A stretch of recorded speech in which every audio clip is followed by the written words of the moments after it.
Okay, good morning. It's Toby from Heavyweight MMA here today, introducing the man known as the fight dietitian, Mr. Jordan Sullivan, who specializes in sports nutrition. However, we aren't helping jockeys cut weight here. Jordan likes combat sports, so he's focused on combat athletes and not any combat athletes. We're talking about two current UFC champions in Israel Adesanya and Alex Volkanovski, along with another tribe of fighters from New Zealand and Australia mostly. Welcome to the podcast, Jordan. Thanks, Toby. That's quite the intro. I think that's the best intro I've ever had on a podcast. So cheers for that. I heard you saying that you've had jockeys ask you for advice, but you're not too familiar with the sport, right? Yeah. I have worked with jockeys, funny enough, but I guess a few moons ago when I was kind of learning the art and craft of it, it was just easier to apply to kind of combat sports because it's kind of what I know and I was doing it. And yeah, but nowadays we've kind of got a bit better of a grip on the system, so we can apply it to all different sports. You can apply it to jockeys, you can apply it to sailing and all different types of things, rowers. But yeah, back in the day when we were kind of figuring it out, yeah, I kind of steered clear of all of that. On that note, you mentioned I've seen clips of you here and there, and you mentioned that you like dealing with the combat athletes because you've got some interest in the sport and some understanding of the sport. Could you go through what have you done as far as martial arts go, just out of interest? Yeah. I grew up playing rugby. I didn't really get into martial arts seriously until I was about 18, 19. But I was used to box in my off seasons to rugby, and it just I got really hooked on it. I think I was like most kids who grew up and you watch your first Rocky movie and you just get like super inspired by it. And I always loved it, but it always came second to rugby. And then when I was like 19, I was playing pretty seriously and I got really badly injured and I couldn't keep playing. So I thought I got to do something to stay fit. So I got into amateur boxing and then did all through university. And then when I finished uni, I ended up moving to North America. And that's where I got my first big dose of exposure to MMA.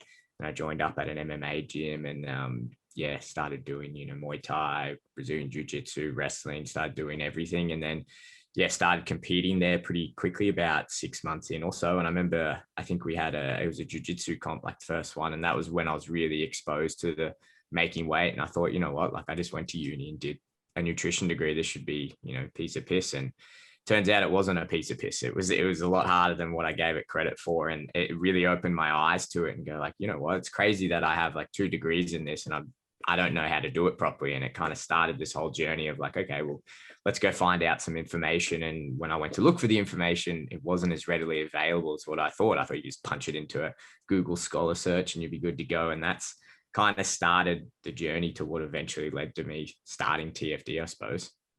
Yeah, that's cool, man. So you competed in amateur boxing and jiu-jitsu, any MMA fights? Nah, never went. I was building up. That was the goal at one stage, to be honest. When I came back to Australia, it was let's gun ho for MMA. And then I guess the business took off a bit more than what I was expecting, if I'm being perfectly honest. And it kind of came to that point where it was choose one or the other. And I chose to stick with the business. And now that I'm very much involved with it, it's funny nowadays. It's like I try to steer clear of MMA as much as I can, kind of get more into endurance sports because we're around it like 24/7. So it's like I got to get away from these fighters. They're doing my head in. So started getting into more like endurance, like marathon and triathlon training and things like that. So who knows? Maybe we'll see the endurance dietitian in the near future.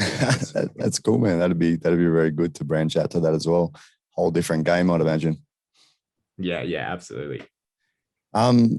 So you touched on there about your study in nutrition, just looking on your LinkedIn profile. And from what I've heard you say before, you did a Bachelor of Exercise and Nutrition Sciences firstly, and then you moved on to do your master's in, you say Dietetics study? Is that correct? Yeah.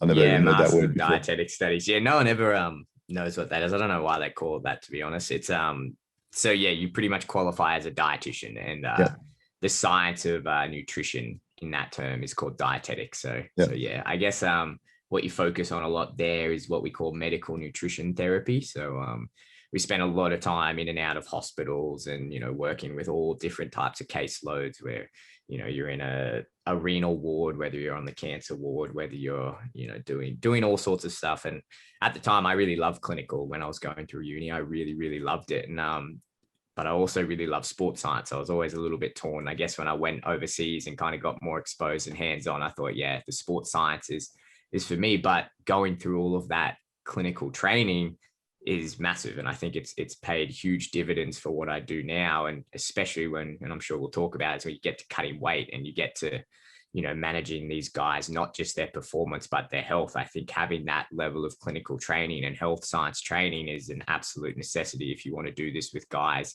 and you want to keep them healthy and not just dehydrate them, make them look like a zombie, send them on stage and then give them a few rice crackers and make them go fight. Yeah, it's amazing, like you say, that there isn't already detailed work on this that you can just go to some resources and it's available. You think of things like boxing have been around for a long, long time. I would have thought that there would have already been someone and would have already been industry created of people doing this, right? Yeah, I guess it definitely is. Like I definitely learned from a few guys coming up and going around, and I guess it just in the research, as much as people like want to bag out nerds and all us academic dudes that spend a lot of time at university, it kind of is the bedrock to a lot of things. And I always use the example of, say, rugby league. If you look at rugby league players in the 1980s and then you compare it to a rugby league player in 2021, they're chalk and cheese. And the big difference behind that is not only the development of sports science, but the application of that sports science. Now, every professional rugby league player has a dietitian. They have a strength conditioning coach. They have, so many coaches working on so many things. Whereas, especially when you're looking at MMA as a sport, it's quite young. It's only 25 years since the UFC, 26 years or whatever it is. So it's kind of taken a little bit longer for the universities and people to kind of accept it and then say, hey, I want to do a PhD in weight cutting or focus on nutritional strength conditioning for combat sports athletes. And I think now, just in the last maybe even 5 years, we've kind of got to a point where we've got enough of that research where it can kind of trickle down to practitioners like me, and we can go, okay, there's actually useful stuff in here that I can take from all this research and actually apply it and make a difference to these guys. So yeah, I guess that's a big reason why. Yeah, it's good that there's that progression. But looking at some of your reviews of people weight cutting and just understanding the combat sports in general, I think a large portion haven't moved on from those archaic sort of methods, right? Yeah, just don't eat and sweat the hell out of yourself and deplete everything, right? Yeah, it's funny, hey, like I always say to people, like if I went back to my old boxing gym that I started at when I was like 12 or 13, I guaranteed I'd go in there and I know the head trainer would probably put me through the exact same workout that what I did 15 years ago. And it is that. And I get it. And I get that side of it, because when something works, you don't change it, right? And I think that's the mentality for a lot of coaches. And we've always made weight this way and, we've never had any dramas with it. So why would we change it? And I completely understand that. I'm very empathetic towards that. But like I said, we kind of now know what that is doing. Like, I think wrestling's a good example of wrestlers. If you talk to Chechen wrestlers, if you talk to Eastern European, even American wrestlers, I'll tell you, they just used to run in sweats every single day. They'd eat like sparrows for months on end, and then they'd get in there and they'd be, high school kids just being locked in a sauna, their coach holding the door, they're trying to get out. And I guess at the end of the day, you make weight. And then if that wrestler goes out and they win their match, they go, oh yeah, but all that was fine. It was all good because we won our match. So they make that association between, okay, what I did here is completely all good because we won the match, where it isn't. And we're starting to see, okay, there's not only just a risk when you look someone in a sauna of, getting extreme fluid volume depletion and then possibly dying. There's all these other metabolic issues that come from letting people only eat, a couple pieces of lettuce every day for months on end. And that can cause years and years of issues down the track. But back then, and I'm sure you could appreciate this too, if you train, like your coaches just didn't have access to the information. You just knew what worked. You knew if it worked based on whether they felt good come competition. And there was no one really to come in and say, hey, no, that's wrong. That's right. This is wrong. So I can see why it got that bad and why it is that way. But I can definitely also see the other end of it, how the culture is kind of changing now and how people are kind of realizing, oh shit, like maybe we don't do it this way and there's a better way to do it. Yeah, man. And I think the other thing is you associate like training and that with hard work, and you put in hard work and then you get something out of it. And that was part of it, right? Like it's hard to not eat it, and it's part of the struggle, and that makes you stronger and that'll make you do better. And maybe in a way of mental toughness, it might have some some sort of help and might help to build your mental strength and fortitude. But at the same time, like you said, you're depleting so many other things. So obviously there's more things you can harm, I would say, in doing it that way than make good. Yeah. Yeah, for sure. And I completely understand that, man.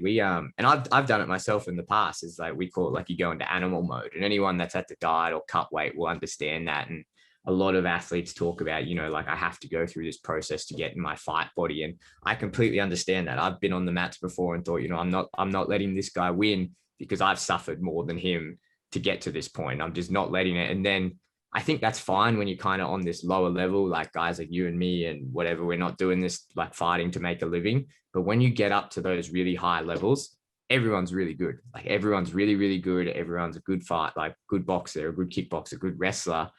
Those little 1% start making a difference. So if you've really just battered yourself for years and years and years, and you've got all this metabolic damage and you can't physically go into fifth gear, you're probably going to get caught out. And that could be the difference between you making the big leagues and not, and making a career of this and having a crazy cool lifestyle, and you not. So I think, establishing those things early on and setting that precedence and building a better athlete, essentially, rather than a tougher athlete, is going to pay huge dividends down the track if they want to take this seriously and, have a big crack at the big leagues.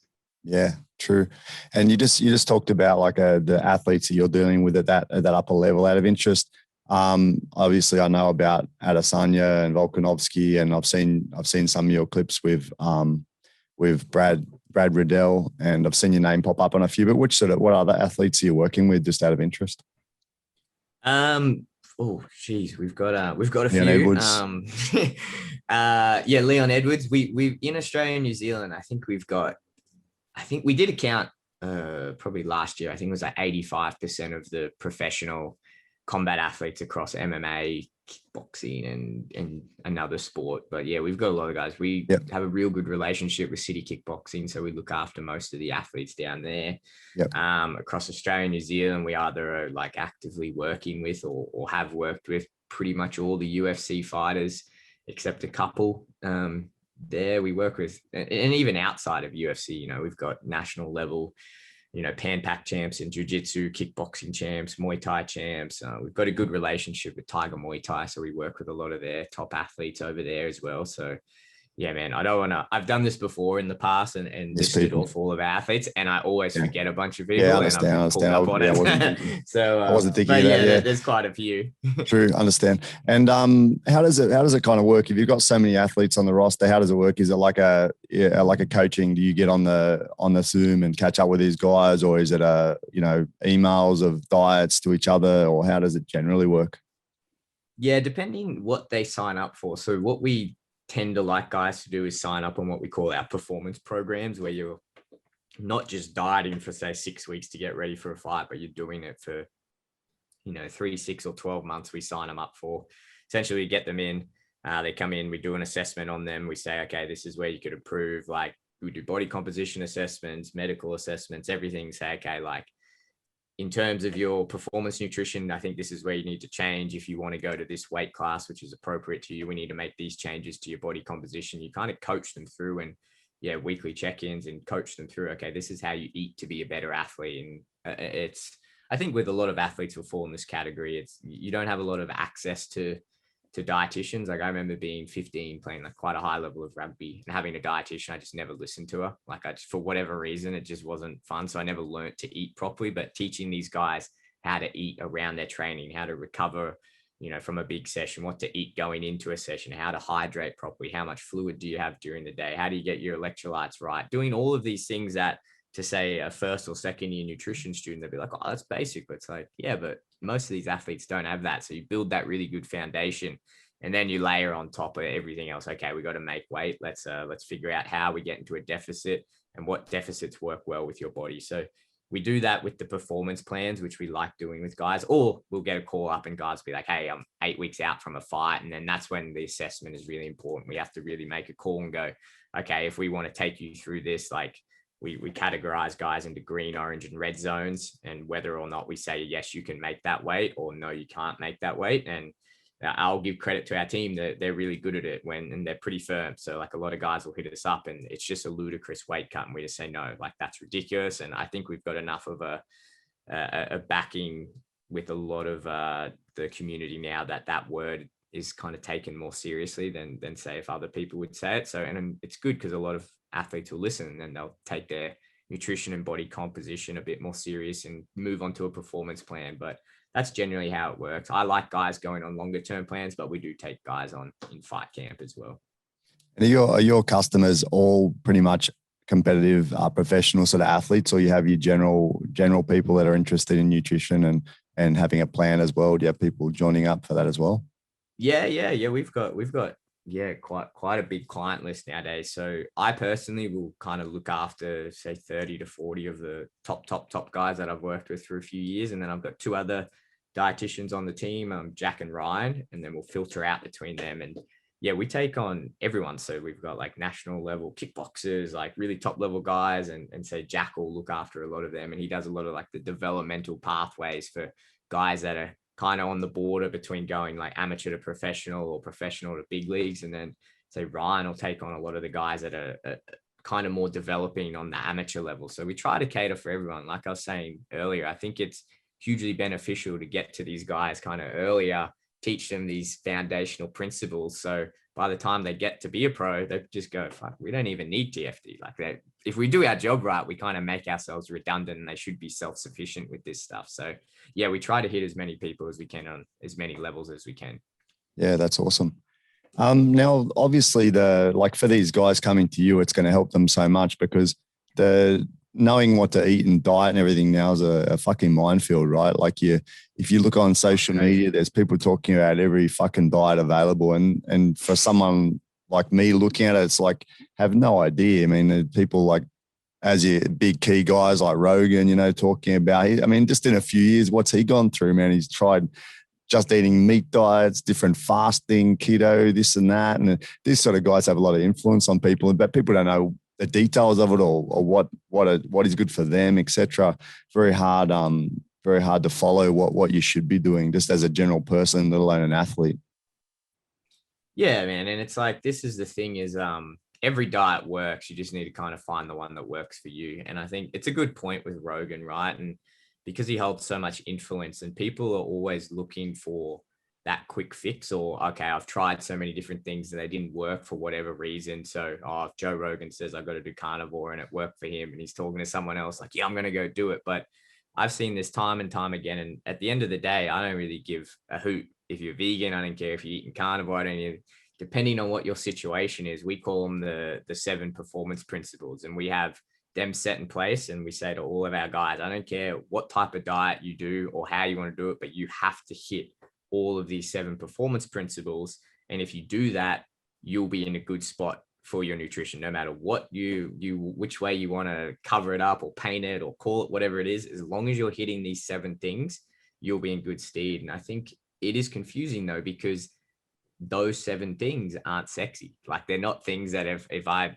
put them on my Instagram, they're not getting, 1,000 likes. They're not getting, 400-500 reshares. They're just people going, oh, what? You eat good carbohydrates around your training, or you good protein throughout the day, eat healthy fats, get your sleep, stress, and water, and then eat lots of plants for micronutrients. Oh man, like what the hell? Like that's not fun. Like give me the quick fix, and people don't like it. But you know what? Like those 7 things work. Like if you can get them down pat and you understand them and you know how to integrate them into your daily life in a way that you can consistently do it, not just for 4 weeks, 6 weeks, 8 weeks or whatever, then you'll be in a really good spot in your nutrition. But yeah, a lot of people don't like just hearing that.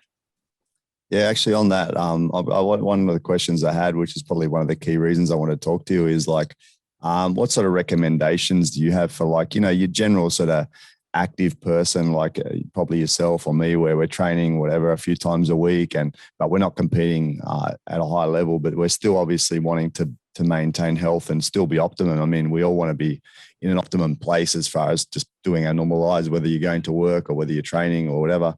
What would be the general recommendations that you would have for someone that trains, as an example, trains MMA a few times a week and, maybe 3 to 5 times a week? And what would be the key sort of things you would consider?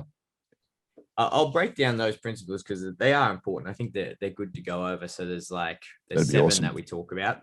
Yep. Yeah. So the first one, carbohydrates. And this is, I always start with carbs because I feel there's a lot of, especially in like combat sports, there's that whole culture of, cut carbs and you lose weight. And when you cut carbs, you lose weight, but you lose water weight.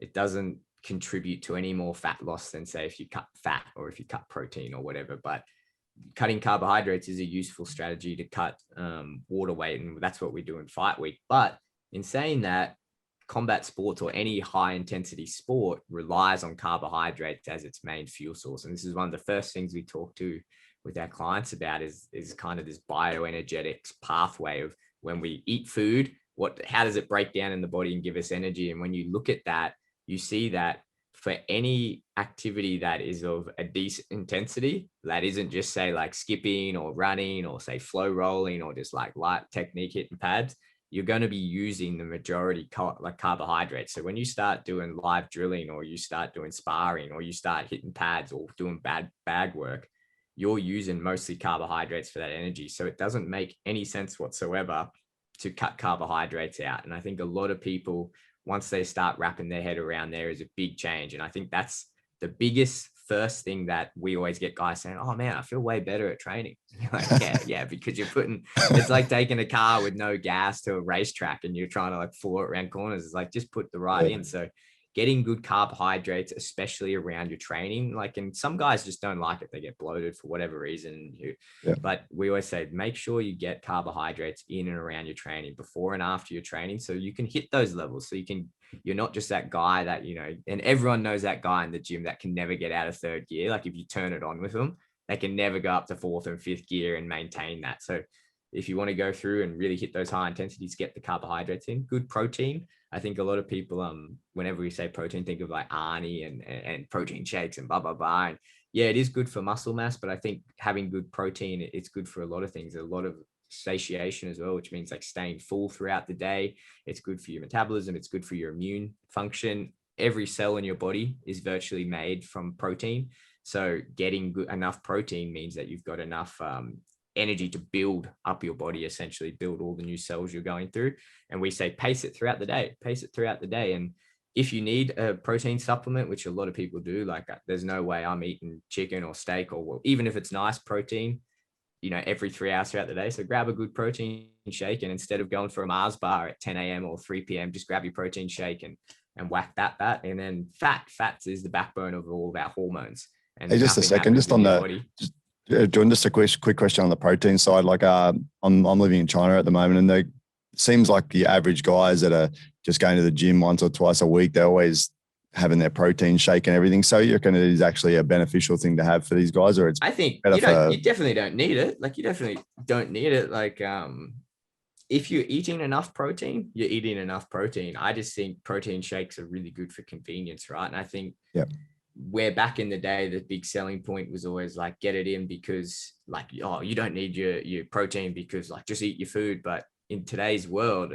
most people are pretty busy. Like most people don't have the time or the luxury to go cook their meals throughout the day. So, and that's a big thing we say is like, you get the consistent protein throughout the day for maintaining your muscle, for your satiation, to make sure you feel full, to build up those cells in your body. You kind of need to slot something in. If by all means, if you can eat all that protein, by all means do it. But I think it's just a lot easier and more pragmatic for a lot of people to have those protein shakes in. And a clean sort of protein shake, obviously there's so many different ones, right? Like you've got so many sugary type of ones versus simple sort of protein powders or plant proteins. Any sort of recommendation on that? Yeah, it doesn't matter. I think as the research right now stands, whey protein is more superior. Whether that's going to change in the future, and I think it might, as plant proteins kind of evolve and become more advanced. Essentially what you're trying to get in a protein is the 10 essential amino acids, right? So when you break down a protein, the building blocks or the building bricks to get a protein are these things called essential amino acids, and your body needs about 10 of them that are essential for function that your body can't produce itself, and you need to get it from your diet. The old argument that everyone used to go with, say vegan or vegetarian or plant-based, is that a lot of those foods don't give you the essential amino acids. But nowadays, when we're looking at protein powders and things like that, a lot of these plant-based ones are fortified with the essential amino acids.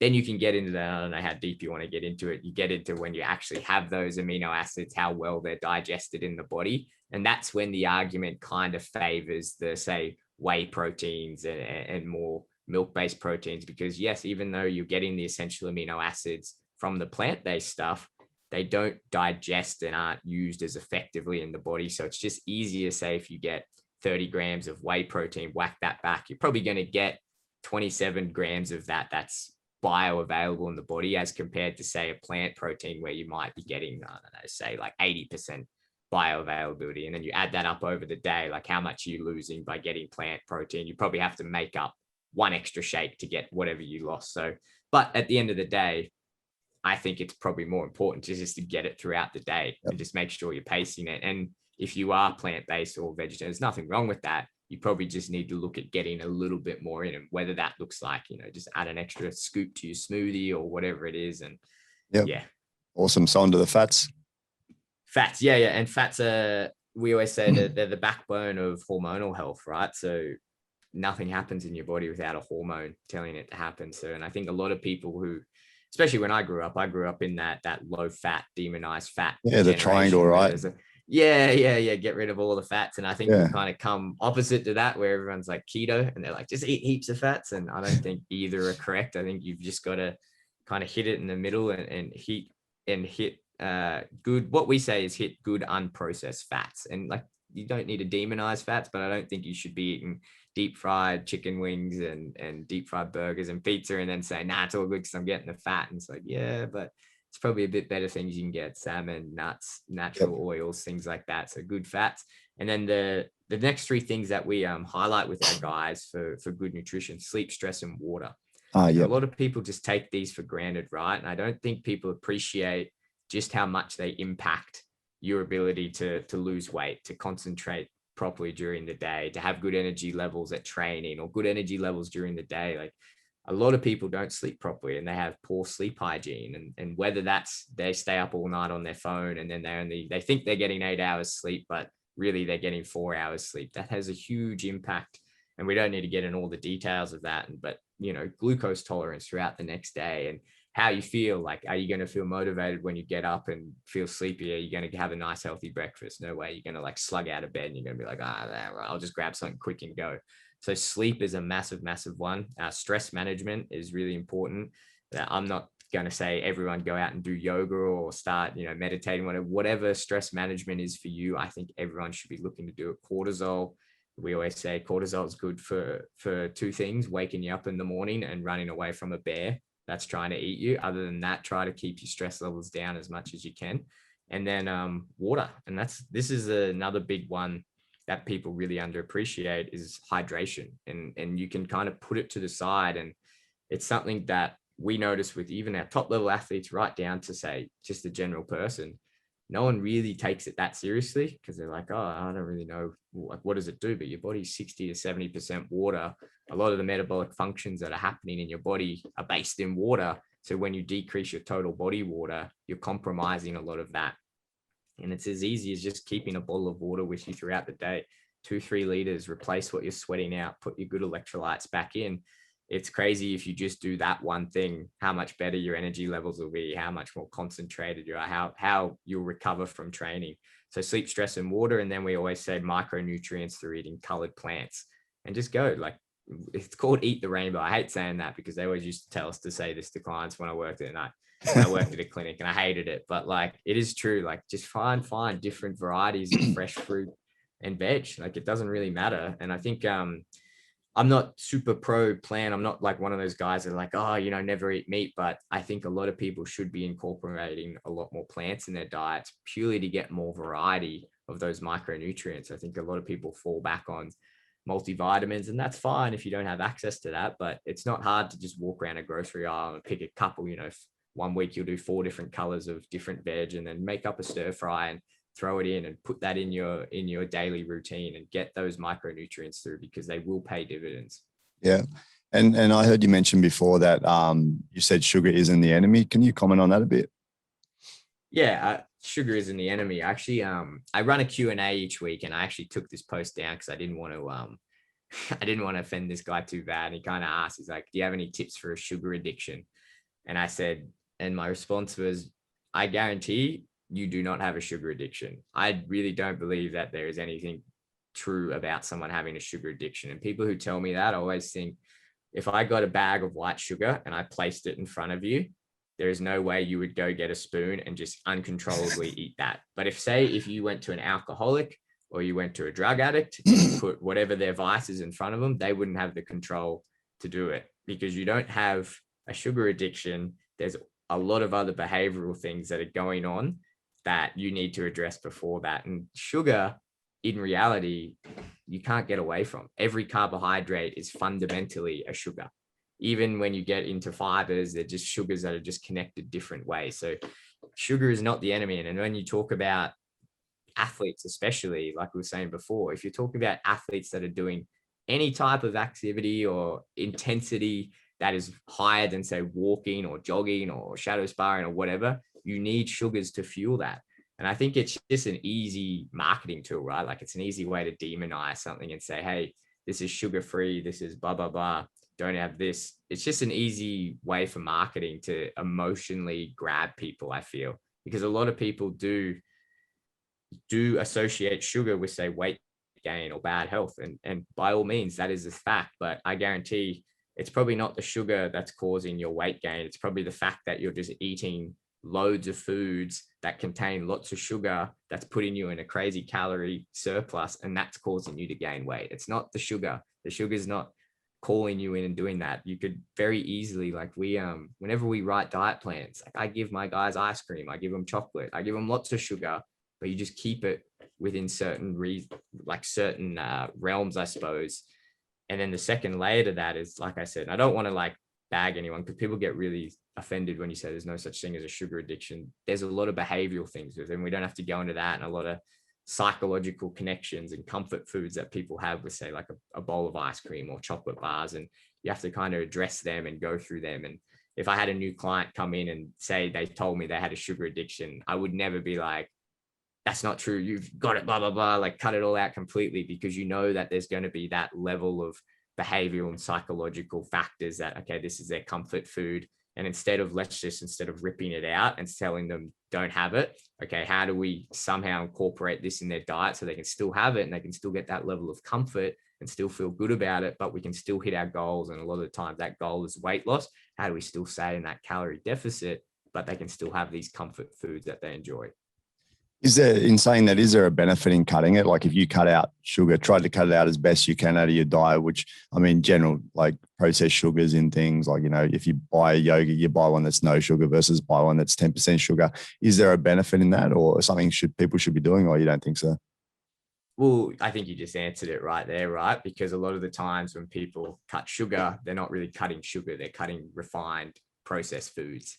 So like, you can have plenty of sugar in your diet. You can have good amounts of bread, pasta, you can have fresh fruit, whatever. They all contain sugar essentially. But what's the vice that's getting a lot of people? What's the thing that's going to push more people into a calorie surplus and make them feel sluggish and not hit their weight loss goals? It's the sugary, refined sugars foods that you'll find at, say, I don't know, chocolate aisles and the ice cream aisle, cookies, muffins, things like that. So when people cut out those foods, they're cutting out the refined sugars, but they're also cutting out the source of a lot of calories and not a lot of food. It's very easy to sit down and whack back like 6 Krispy Kremes, because they weigh 10 grams and they have heaps of sugar in there. And by the time you eat that entire box of Krispy Kremes, you've probably cleared 2,000 calories, 2,500 calories or something. And then you're still hungry. And then you're like, oh, I could probably go eat another meal. And if you're just doing that constantly throughout the day, you're always going to be in that calorie surplus, and you're not going to be giving your body these good micronutrients that it needs to thrive. And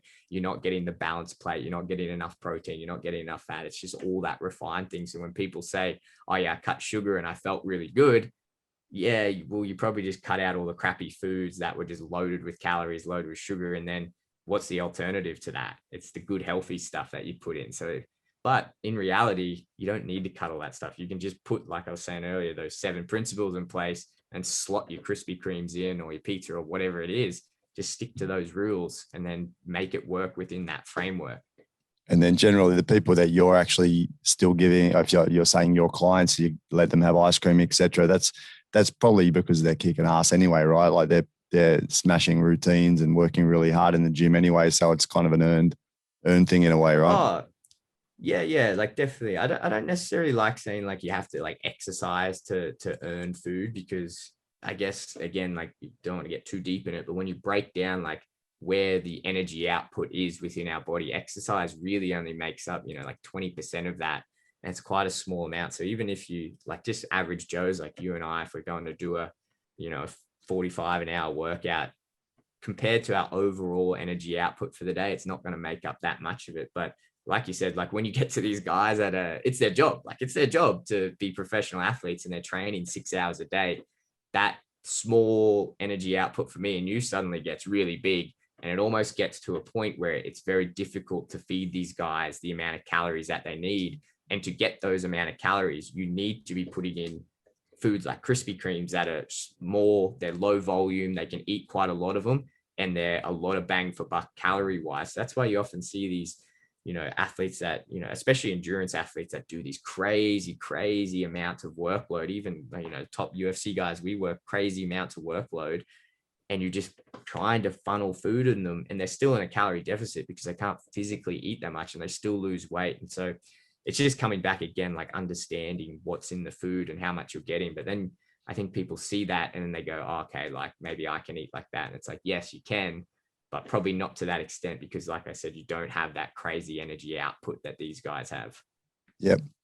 And just like I was listening to a few of your podcasts before, and you mentioned about the fighters don't just, you prefer them not to just be hitting you up for an 8-week weight loss sort of thing, that you like to give them some type of all year round plan, that so they're following these nice principles and they're doing everything, and then it's not as hard for them to get into that weight loss mode. What would be the key sort of differences, without going too into detail, between what you would have them on a normal year round sort of diet versus when you're getting time that they need to cut weight? Yeah, I guess essentially what it boils down to is just that when we're cutting weight, we're in that deficit. And when we're not, we're trying to hit that maintenance phase. And I think without the guidance, it's quite, you can get into this quite deep. And it's probably what I call is like the second biggest conundrum in combat sports nutrition next to weight cutting, is that a lot of these guys, what do they do during fight camp is that they get way too aggressive because they put on too much weight. So they have to get really aggressive in that 8 weeks. And what that happens, if you think of your body as like a bank, like you become so in debt to your energy bank that when you get out of fight camp, all you want to do is just eat everything in sight.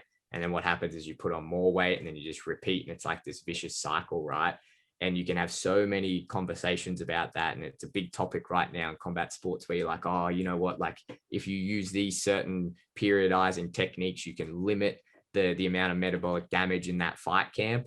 And they won't, be in such a need to binge out afterwards and blah, blah, blah. Or my philosophy with it is that you just take a step back and go, okay, well, maybe if you just remove the need to cut that much weight and be in that big of a deficit, you just remove the problem altogether. So what we like to preach with our guys is, okay, how about instead of starting fight camp all the way up here and then doing this crazy deficit, and then your body's gonna be like, give me calories over here. Why don't we just flatten that curve, bring that line down, manage your weight better here, and then it's less of a descent. And then outside of camp, you're more consistent with your weight. So really, what that works really well is that when we move in the fight camp, it's just a slight calorie deficit, but we can set that maintenance plan. And there's so much more room once you get your body to a state that it has we call it good metabolism. That's like if there's any sciencey people listening to this, they'll be like, man, that's not a thing. But the best way to explain it is like that you can improve their metabolism by getting them to eat, follow those 7 principles, have good balanced meals. You can actually increase their metabolism. If they're actively exercising, building more lean mass, you'll increase their metabolism, and then they can eat more food. And then when it comes time to fight camp, you bring them just in a slight deficit, but that deficit is probably more calories than what they were if they had to start from here and go all the way down here. So it's like a lot of the work we do with guys who say come and they go, man, I've got to cut crazy amount of weight and blah, blah, blah. We sign them up and go, okay, man, but it's like a 2-year commitment, because what we want to do is build up your metabolism. So you're not doing this every fight camp. You're kind of flattening that out, and we can have high amounts of calories outside of camp, bring them just down slightly, slowly bring your weight down. And it kind of removes all that metabolic damage and all that damage that you do by being in that crazy big deficit all throughout camp. Yeah, man. Like you said, it can get very complicated. I listened to a few of your podcasts, and they're well beyond me as far as going through all the weight cutting and everything. But thanks for that overview. On another note, I just wanted to ask you obviously those principles that you're talking about. You're based in performance nutrition, so for athletic endeavors. In general, do those same principles then apply just for normal health, and then things like longevity, etc., like that, or is it based just on performance and trying to get the best out of you for an athletic type of endeavor? Yeah, for sure. I think it's obviously depending what your goals are, right? Like if you just wanted to eat a general healthy diet, there's a million ways you can do that. But I think, again, those principles will still hold true, because what you want to do if you want to find a diet that's going to work for you is one that you can stick to. So whether you can flex within that system, you just need to find how that works. So say someone, for example, doesn't love eating heaps of carbohydrates, but they're not a high intensity athlete. I'm not going to make them eat heaps of carbohydrates, because they're not going to stick to the diet. They're not going to stick to a diet where they've got to eat heaps of rice. So I can appreciate that. It's just more, okay, well, what are the principles we're trying to apply here? I don't want you to completely cut them out, because your brain does need them during the day. So let's just have a little bit of fruit in the morning, and you know what, the rest of the day you can go without it, and you can still follow these principles. I need you to hit this amount of calories. Let's make up most of those calories with protein and fats. If that works for you, then let's do that. But then I also need you to be looking at your sleep, stress, and water, because it doesn't matter if you're a top level athlete, or you sit in an office all day like what I do, or you're out on the job site. You need to get those things right. And everyone, like I said earlier, everyone needs micronutrients. That's what our body is built upon. So you need to be eating those variety of plants. It's just you have a bit more flex in the system when you're not, say, a high level athlete that has to have like a performance goal, because we don't have to, shove so many carbohydrates or shove the right fuel in the car. You can kind of get away with a bit more. But yeah, those principles still apply no matter what. Cool. And you just mentioned like macronutrients, etc. What about vitamins? What are your feelings on that? Like, should people be taking multivitamins, etc.? Yeah, I think they should, if they don't have access to the food. A lot of people we deal with, say in the United States, they, for whatever reason, don't have access to a lot of, say, fresh fruit and veg, and and put a multivitamin in there. I think you should always have a food first philosophy and say, okay, get it in your food. But sometimes that's not realistic. I think vitamin D is the best example of that. I lived in North America for 3 years, and those winters were brutal. Like you'd go 3-4 months without seeing the sun. So it's like you can't go out and just lay in the sun like you can here in Brisbane any day of the year. So you've got to take a vitamin D sup. So I think depending on what your individual circumstances, it definitely warrants taking vitamins. That's what they're there. They're there to supplement any deficiencies. I think you should try as best as you can to get them from food first. Yep. I won't hold you much longer, man. Just a couple of quick questions. We talked about Tai too. We've asked her before. Have you worked with him before or not? Yeah. So I'm connected pretty closely with Tai's strength coach, Mia Orney, who runs Ethos Performance at Sydney. I would say it's probably Australia's premier combat sports strength conditioning facility. And Tai started training there a few years ago, like we were talking about offline. And Mia connected us years and years ago. But yeah, Tai's a very interesting guy. I think everyone sees him doing the shoeies and running around, but he is an incredible athlete. Like when he puts his mind to it, he's an ex-professional rugby league player. I think a lot of people forget that. And then he got into fighting, and he's no joke. Like his numbers, I remember Mia telling me what his performance numbers were in the gym.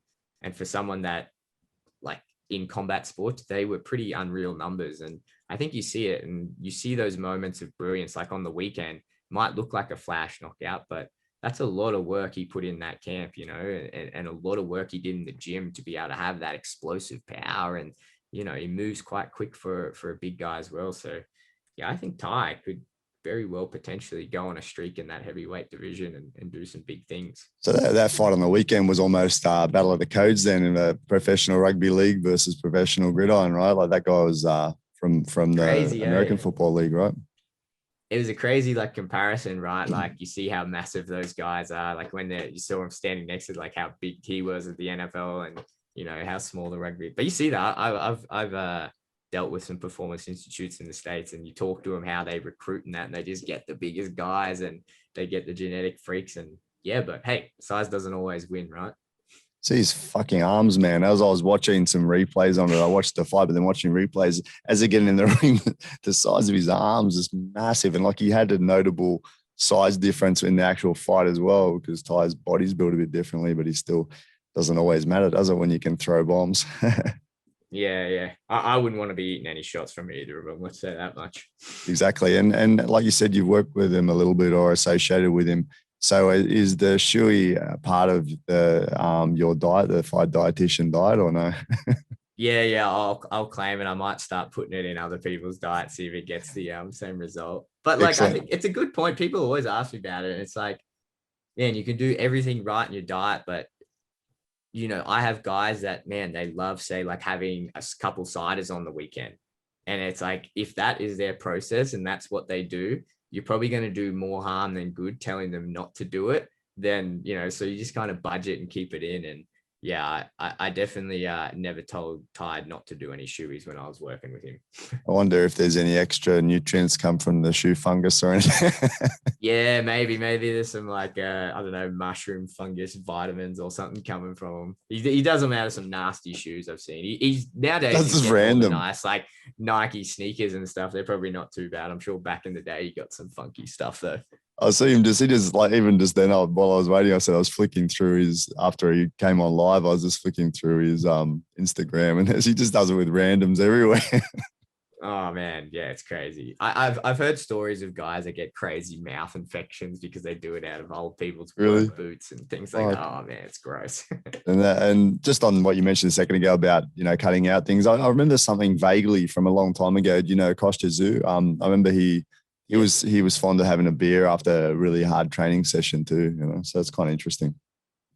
Yeah, again, man, like it's probably not the most hydrating thing, but if it's like it's 1%, like I think a lot of people don't realize is like elite level athletes, they're probably a bit different and they're built a bit different to say me and you and the average Joe is that. And it's the accumulation of so many different things. And I think first and foremost, they've got to be a great fighter and a great athlete. And I think what you're doing with your strength conditioning and your nutrition and everything else is just complementing that. And I don't think your nutrition or your strength conditioning, yes, it may make them that little bit better, but essentially you're supporting them as a great athlete. And, if someone as good as Kostya Tszyu says, hey, I want to have a beer after that, again, you're probably going to do more harm than good. If you say, nah, don't have that, have this drink instead, they'll just say, go away. You're not doing them any benefit by cutting it out. Yeah. And just one last question or basic last question. I know this is a tricky one for you. I don't know if you can answer or not. Any of the guys that you're training, you see them as potential future champions? Any key guys that stand out as this guy? I think he's gonna get up there. Yeah, I think we always have this. We've had this conversation quite a bit, and we were talking about it a bit earlier. Brad Riddell.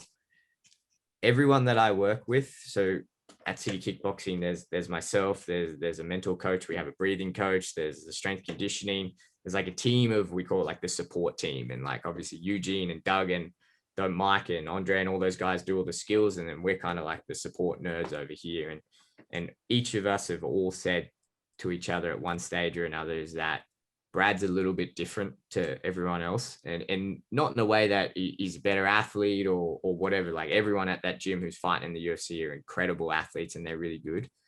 Brad kind of has something a little bit different, and I don't know how to quite pinpoint it, whether it's his mindset or his work ethic or whatever it is. I think or maybe it's the self-belief. Like when he talks and he says he's going to do it, like I kind of look at him and it's hard not to believe him when he says it.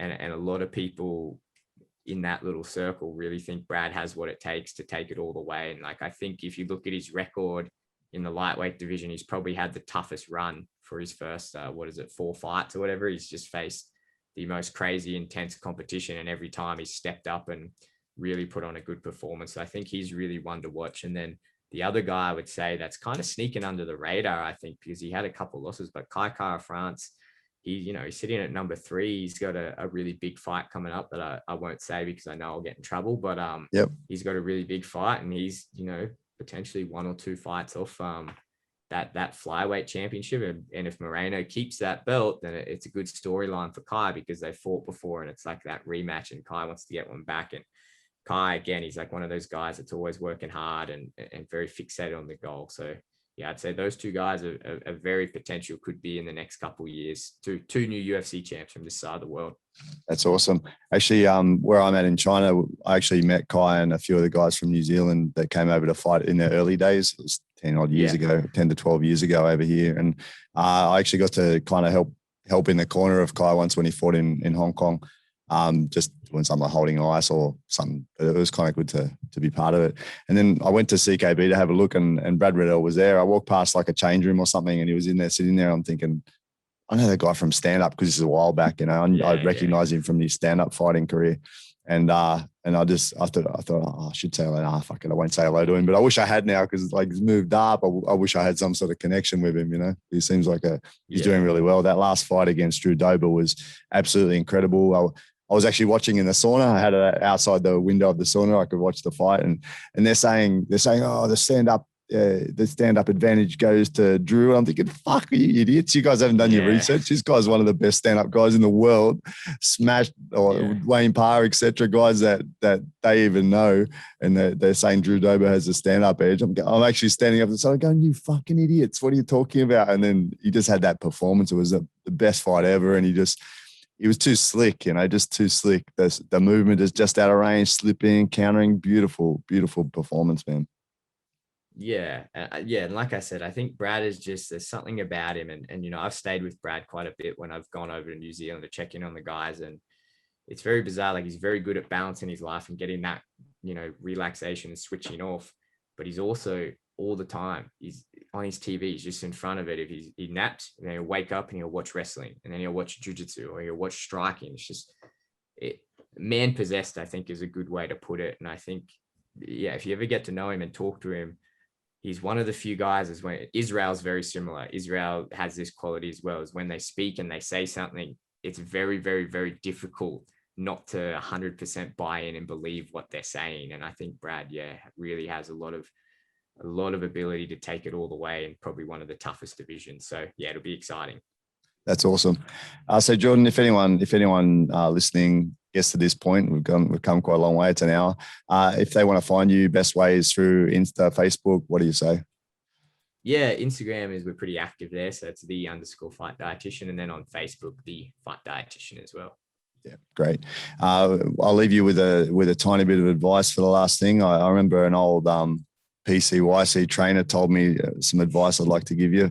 When you're training, don't ever drink water, and you can't drink anything actually. And then you can only drink 2 hours after training, and it should be milk. So there's a little bit of gold for you from an old school trainer. My first boxing gym was at a PCYCA, and it was the hardest training I ever did in my life. And I'd never been more injured, but it was good fun. Exactly. And they still had some champions in the gym and everything. But things have come a long way, I think, man.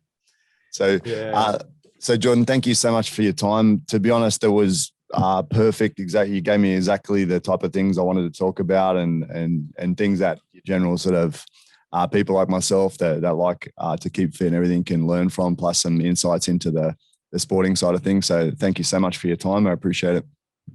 I appreciate you having on. Thank you.